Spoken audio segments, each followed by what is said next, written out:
Assalamualaikum warahmatullahi wabarakatuh. Kami dari kelompok 7 dengan saya Adatrumu Hikmah bersama Anissa Fitriana, Atsia Halnanis Fianti, dan Viena Rizka Ilahi akan membahas variasi bahasa buruh. Baik, berikut adalah bahasan kami. Definisi sosiolinguistik dan buruh. Menurut Sumarsono 2011 mengatakan, istilah sosiolinguistik terdiri dari dua kata, yaitu sosio yang berarti masyarakat dan linguistik yang berarti kajian bahasa.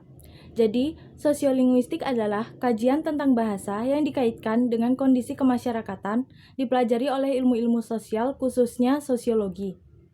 Buruh adalah orang yang bekerja untuk orang lain dengan mendapat upah, meliputi upah harian, tenaga kasar tanpa bidang tertentu, bekerja musiman, bertani, sedikit terampil, dan terlatih pada bidang tertentu. Variasi bahasa buruh. Kalangan penutur, orang-orang dengan perekonomian menengah hingga rendah, fakir miskin, gelandangan. Topik bahasan: 1. Uang, 2. Biaya hidup yang besar, 3. Diskonan, 4. Gratisan, 5. Usaha yang menghasilkan uang. Berikut, kami akan analisis dari faktor sosial dan cara pandang orang Jepang terlebih dahulu. Berikut ini saya akan memberitahu tentang 3 stigma utama orang miskin di Jepang. Yang pertama, pola pikir mengenai investasi, konsumsi, dan pemborosan. Kata mahal tanpa sadar selalu terpikirkan setiap berhubungan dengan 3 hal tersebut, lalu memikirkan timbal balik yang didapat. Yang kedua, ketika ingin melakukan sesuatu, selalu beralasan jika ada waktu dan menunda-nunda pekerjaan tersebut. Dan yang ketiga, tidak ingin membicarakan tentang keuangan atau modal untuk pencapaian hal atau usaha yang terbaik.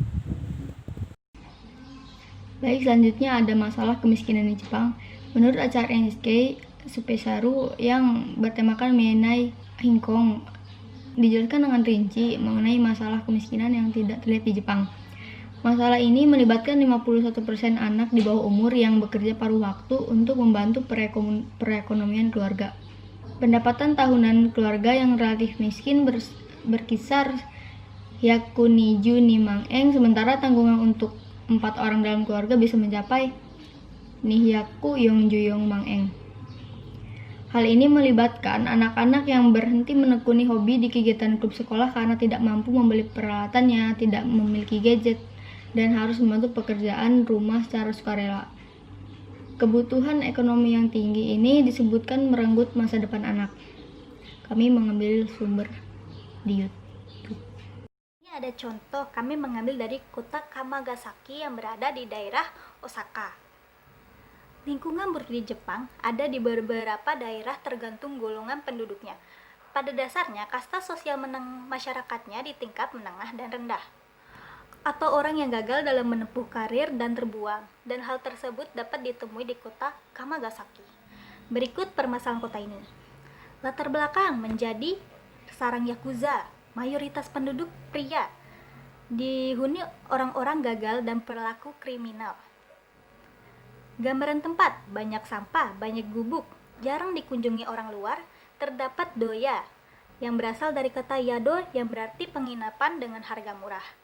Nah, di sebelahnya kita bisa lihat ini ada contoh penginapan yadonya dengan harganya yang sangat murah, dan ada di sini sepeda yang tidak teratur dan gubuk-gubuk ditambah dengan barang-barang yang berserakan. Mengenai kota Kamagasaki ini, saya sebenarnya kurang begitu mengerti bagaimana keadaannya sekarang. Apakah dia lebih buruk ataukah dia sudah menjadi lebih baik, karena sumber yang saya temukan itu tahun 1960-an sama cerita inti yang ada di YouTube ini. Jadi, situasi yang terjadi di Kamagasaki itu: 1. Tidak tercatat resmi di peta Jepang. 2. Pembatasan nama atau bahasa mengenai tempat tersebut. 3. Terdapat kantor penempatan tenaga kerja umum. 4. Banyak kedai minuman beralkohol dan jihanki dengan harga minuman yang murah. 5. Sering terjadi kerusuhan dengan polisi. Profesi di sana kebanyakan itu buruh. Misalnya itu pekerja kasar, pemulung, tunawisma, namun ada juga pengangguran. Jadi Kamagasaki ini seperti kota yang terbuang dan tidak dianggap di Jepang, mungkin seperti itu. Kita bisa lihat tuh orang-orang di sini duduk di emperan, ya seperti orang-orang yang terbuang.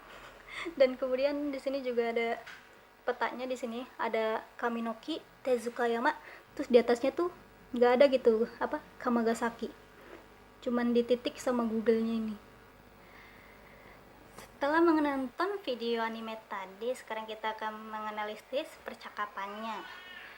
Jadi sebelumnya maaf banget gak bisa menemukan apa percakapan secara real dengan buruh Jepangnya itu, karena kebanyakan itu nemunya buruh gaijin, sedangkan yang kita bahas itu adalah buruh Jepang.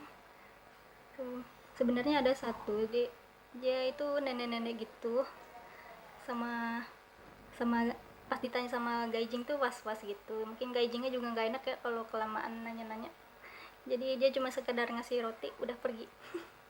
Jadi di sini kita akan menganalisis buruh wanita. Jadi si Anzu ini kan buruh wanita gitu ya, dia kayak pemulung gitu kan. Dia penggunaan keigonya itu kata oshiete ageru menggunakan kenjogo, yaitu sebagai cara bertutur kata yang menyatakan rasa hormat terhadap lawan bicara dengan cara merendahkan diri sendiri. Secara dia kan tahu kalau dia itu cuma pemulung, sedangkan temennya tuh anak orang kaya.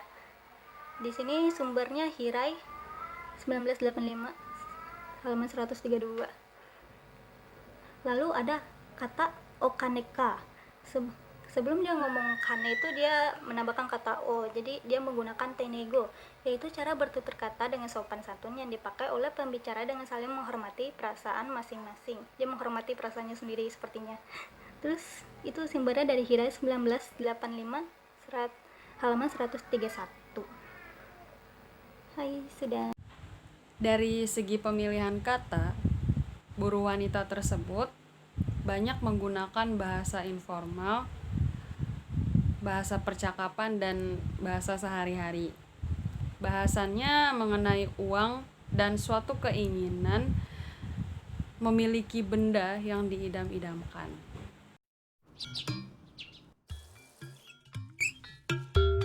魔王様。ああ、もう少し計画的にお金を使われてはいかがですか？十分計画的だろう。夏を前に冷蔵庫は必要だし、洗濯機も長期的に見ればコインランドリーより安くつく。自転車はバイトの行き来に必須だ。そういうことを言ってるのではありません。分割払いという手もあったのではないかということです。俺ローンって嫌いだ。ですね。だいたい分割払いは手数料かかるだろ。俺実体のないものにお金払いたかない。ではお聞きしますよ、魔王様。こんにゃくときゅうりと牛乳でどうやって次の給料日まで食いつなぐおつもりですか？それは別に一文なしになったわけじゃないし、財布にはまだ金が残ってるし、それにほらバイト先のまかないとか。Berikut adalah contoh percakapan dari anime Seorang Buruh Pria. Jika ingin membacanya, silakan.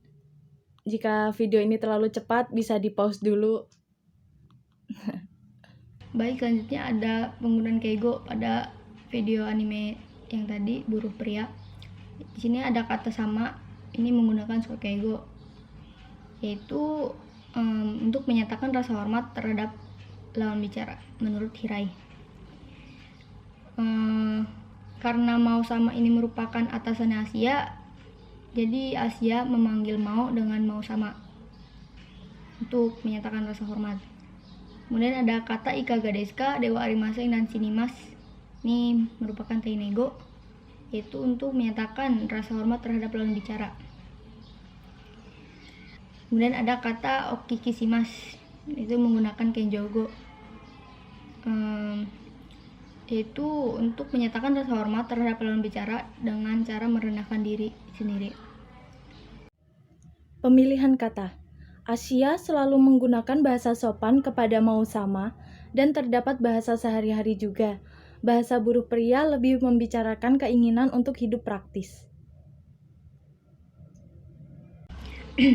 Kurang dan kurangnya mohon maaf. Ijou desu. Mite kurete arigatou gozaimasu.